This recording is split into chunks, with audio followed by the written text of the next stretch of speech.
I cannot over-recommend the 8060.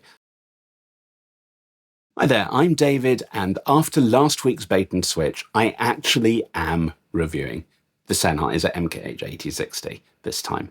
Now, I'm not even going to discuss my methodology at this point. You've probably seen one of my videos before.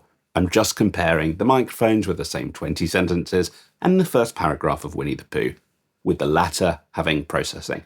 Reason I don't want to spend too long talking about all that is because this week I'm using two microphones as the benchmark microphones rather than one.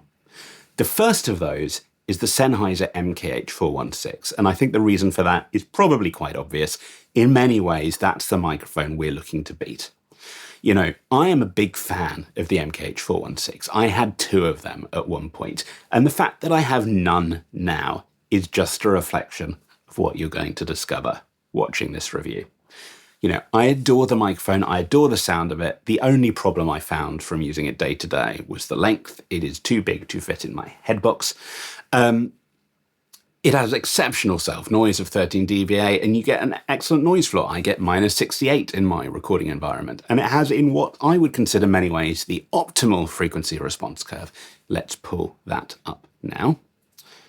As you can see from on screen, it is £839 for Amazon UK, £989 for Amazon US. These are both affiliate links available in the description below. I will get a percentage of those. But the second microphone I'm comparing is the microphone from last week's review, which is the MiniCMIT. And I'm comparing that because that's an even higher price bracket than the MKH 8060. So that's the microphone to beat in many, many ways. The self-noise of the MiniCMIT was slightly higher at 14 dBA, but the noise floor was lower at -69. It's an excellent microphone by reputation. I wasn't so much a fan of it because in many ways it was too honest and transparent for me. It's very, very uncoloured, but that microphone is available from Pink Noise, not an affiliate link, in the UK at £1,772. And from the US, it's from BH Photo and Video, might be available cheaper elsewhere, and that is $2,605. But of course, the microphone on real display today is the Sennheiser MKH 8060, and I spent a long time trying to get my hands on one of these. In the end, I actually rented one, and the microphone you hear today is the rented 8060, not the one that I subsequently bought. But the fact that I subsequently bought one should tell you a lot about it. In many ways, if we look at the frequency response, this is just the perfect microphone. It's like the 416, but even better. The self-noise is phenomenal. It's 11 dBA. But for whatever reason, the noise floor is not just lower by that difference in the self-noise. That would just bring it down to -70 at best. It is just exceptionally low. I get a noise floor of -75 dBA. And in many ways, I'm just recording in a normal room, just with my head in a box. It is phenomenal. It blows every single other microphone I've tested out of the water by at least 6 dB.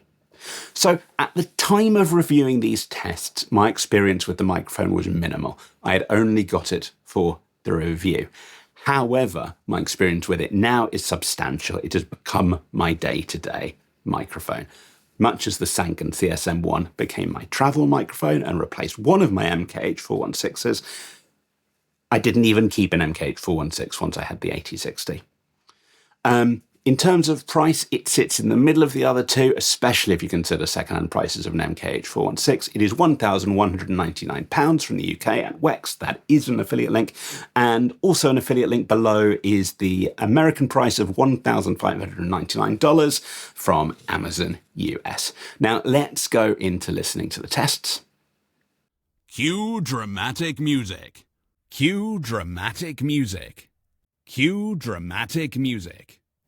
Or don't, we're not your mom. Or don't, we're not your mom.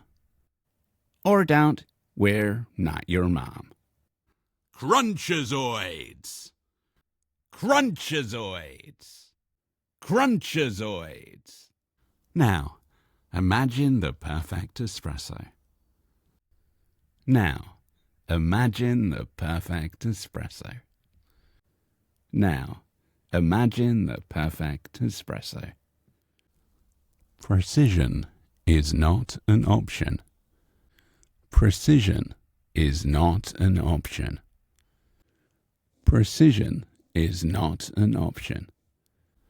Talk to someone who gets it. Talk to someone who gets it. Talk to someone who gets it. I don't think we should go in there. I don't think we should go in there.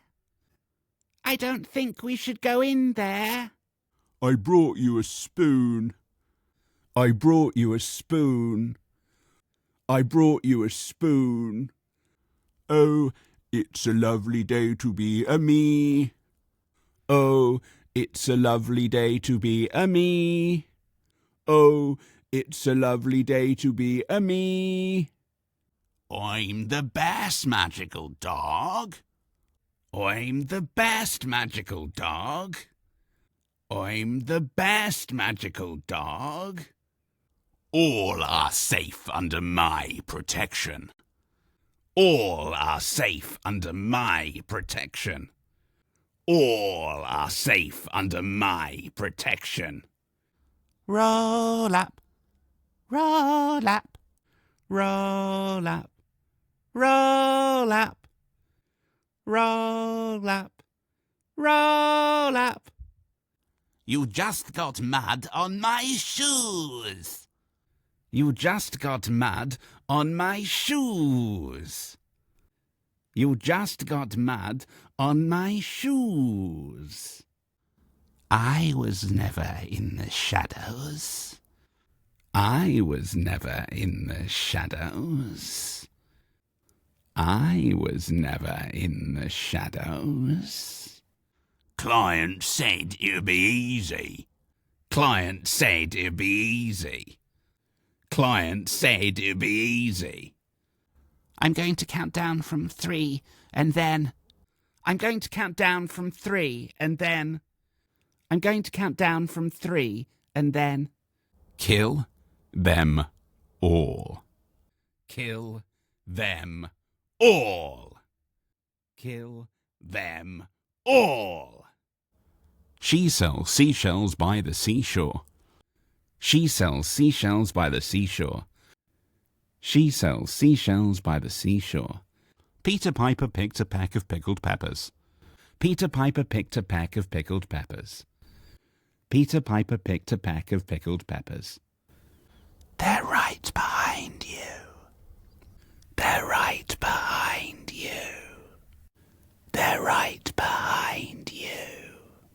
And let's move on from there to listening to how they sound when they have been compared with the same FX chain, differing only in EQ. And I'm just going to come back to mentioning that afterwards. Here is Edward Bear, coming downstairs now, bump, bump, bump, on the back of his head, behind Christopher Robin.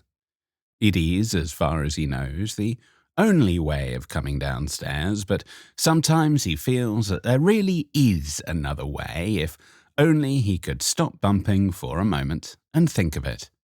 And then he feels that perhaps there isn't. Anyhow, here he is at the bottom and ready to be introduced to you. Winnie the Pooh. Here is Edward Bear, coming downstairs now, bump, bump, bump, on the back of his head, behind Christopher Robin. It is, as far as he knows, the only way of coming downstairs, but sometimes he feels that there really is another way if only he could stop bumping for a moment and think of it.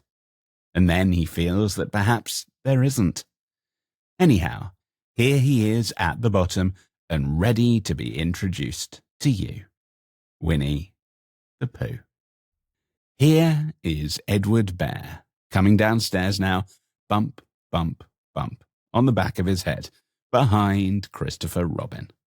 It is, as far as he knows, the only way of coming downstairs, but sometimes he feels that there really is another way if only he could stop bumping for a moment and think of it. And then he feels that perhaps there isn't. Anyhow, here he is at the bottom and ready to be introduced to you. Winnie the Pooh. So what are my conclusions? Now, before anything else, let me say, I actually prefer the sound of the 416 on the process test in this review.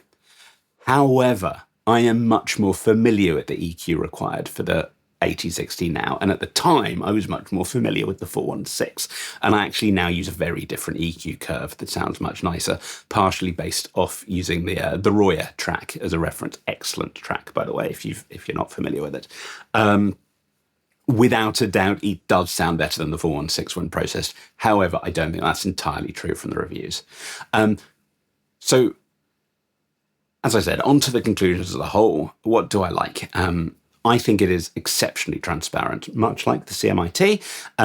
However, unlike the CMIT, I think it is more consistent in sound at the louder points, for example, when listening to crunchazoids. Crunchazoids.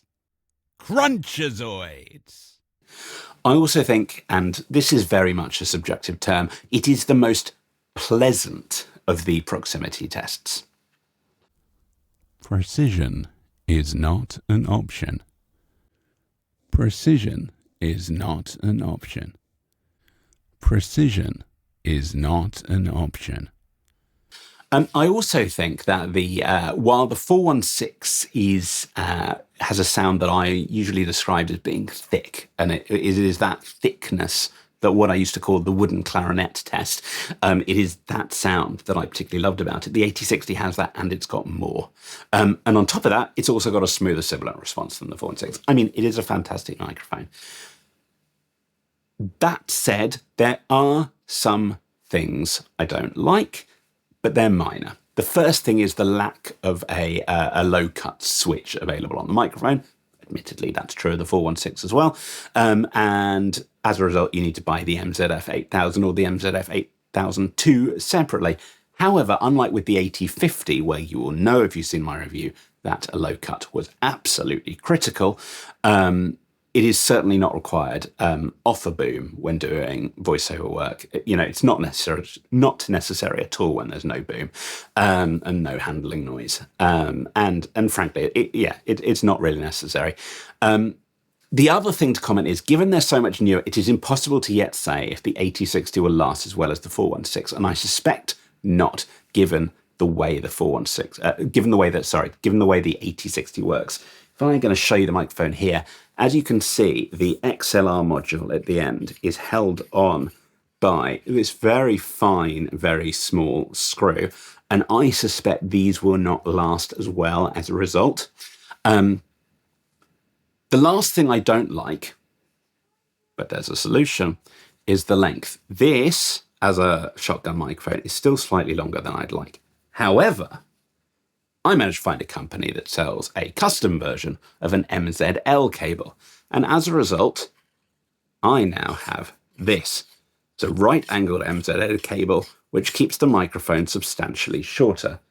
If I hold up the normal module, it is a good 2.5 to 3 centimeters shorter, right-angled, with a right-angled XLR. Makes no difference to the sound. Sennheiser does sell a similar cable, as does Rycote. However, those are not right-angled on the MZL connector. The link to buy that cable is in the description. It's not an affiliate link. I'm literally putting the link there just to be helpful, because it is a fantastic and helpful company supplying such things. That's it. It's a fantastic microphone. It's much as the CSM1 blew me away, this one blew my preconceptions away. I mean, I cannot over-recommend the 8060, especially when you consider the price. I mean, the price-to-performance ratio is fantastic, even when you consider the cost at which you can get a second, third, fourth-hand MKH 416. You know, I have little doubt that 10 years down the line, people will no longer think of the 416 as one of the stereotypical voiceover mics along with the TLM 103. I think the 8060 is going to replace the 416 as that. First up, just before I mention the next video, I do have a head-to-head video between the 8060 and the CSM1. Funnily enough, neither of them are actually the CSM1 or the 8060 I own. They're both the ones that I rented originally for these reviews. And I will release that soon, since they're my two favourite microphones. As a rarity, I was able to record myself with both microphones simultaneously. So it's the first proper comparison I've done since the review of the Razer Siren Mini and the Rode NT USB Mini. But next week, come back and join me for a review of the DPA 4017C, the big brother in terms of price, little brother in terms of size of the DPA 2017. And I will be comparing it to quite a few different microphones. In fact, not only the 2017, but also the couple of the other microphones that I've tested recently. So I will see you next time for that. Thank you very much. Bye-bye.